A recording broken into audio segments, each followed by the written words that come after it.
He has exclusively learned that the three women who accused Bob Hewitt of rape and sexual assault may have colluded about their testimony before the former tennis champion stood trial. In March, Hewitt was convicted on 2 counts of rape and 1 of sexual assault and sentenced to an effective 6 years in jail. This despite the trial running decades after the offences. Now it's emerged from documents in SABC's possession that all 3 of his accusers communicated extensively with each other before the trial. Well, our SABC reporter Jamaine Krige is with me now in studio to talk more about this. Jamaine, thank you very much for joining us. You've been covering this story quite extensively. SABC is in possession of documents that could have significant implications for Bob Hewitt's appeal, as well as implications for his accusers. Tell us a bit about it. I think the important thing to remember is that Bob Hewitt's accusers testified in court that they only had limited contact with one another. The documents in our possession show, however, that they had extensive communication with one another before the trial. If I can maybe just read a piece from Judge Bartbam's verdict, where he said, "In my view, there's such a striking resemblance in the versions of the respective complainants in regards to the pattern followed by the accused and his modus operandi, taking into account that there was no evidence indicating any collaboration, collusion, or possible conspiracy to falsely implicate the accused." So, forming an important part of the judge's verdict of his judgment as well is the fact that these women's stories were so similar, despite the fact that they had not collaborated or communicated extensively with one another as they testified in court. I think another interesting thing is the fact that these women also said that they had never discussed the case with one another.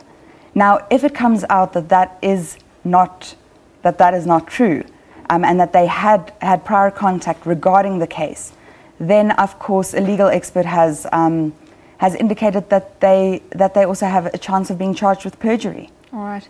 And also what's interesting in looking at their communication was that they had a discussion about the definition of rape and whether or not they actually had a criminal case. So why is that significant? I think it's significant if you're looking at the difference between the old Sexual Offences Act, under which Hewitt was tried, and the new Sexual Offences Act, which is currently in place in South Africa. Now, under the old Sexual Offences Act, rape was only classified as a male sexual organ penetrating a female sexual organ. No other penetration was classified as rape. It was classified as indecent assault. And that was a charge that had a statute of limitations. It would prescribe after 20 years. Now, what's significant in this is the fact that if no penile penetration took place, Bob Hewitt would no longer be able to have been charged for indecent assault because that charge would have prescribed. All right. What's likely to happen next with the information? The defense has indicated that it will be subpoenaing the SABC for the information. A legal expert has indicated to us that, of course, it's very difficult to know or to predict exactly what the Supreme Court of Appeal will do with this information, and even whether they will allow it to be admitted as evidence.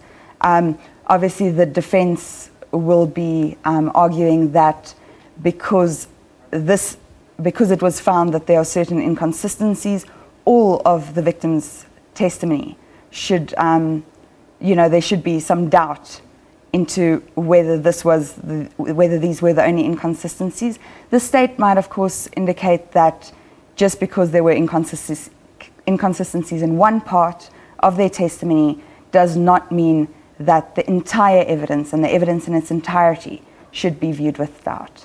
And now, when we were talking earlier, obviously there are legal implications with the case now, but also you were talking about some of the reaction or the backlash that you've been receiving as a part of your job in the media to tell this story. Tell us a bit about that. I think we've had a lot of backlash from advocacy groups, especially, stating that this is a form of secondary victimization or re-victimization, and that these women have already been through a trauma, telling their story, But unfortunately in the media, or fortunately, you know, we have to work with the facts, and the facts are the facts. And I feel we have an obligation to carry those facts over, regardless of which side, you know, they implicate. Yeah, yeah. Well, we will obviously look at those different sides to the story, because obviously this is a continuing thing. But Jamaine Krige, thank you very much. That's our SABC reporter, Jamaine Krige, who has spent some time on this story, bringing us those latest developments that SABC exclusive on the Bob Hewitt trial. But staying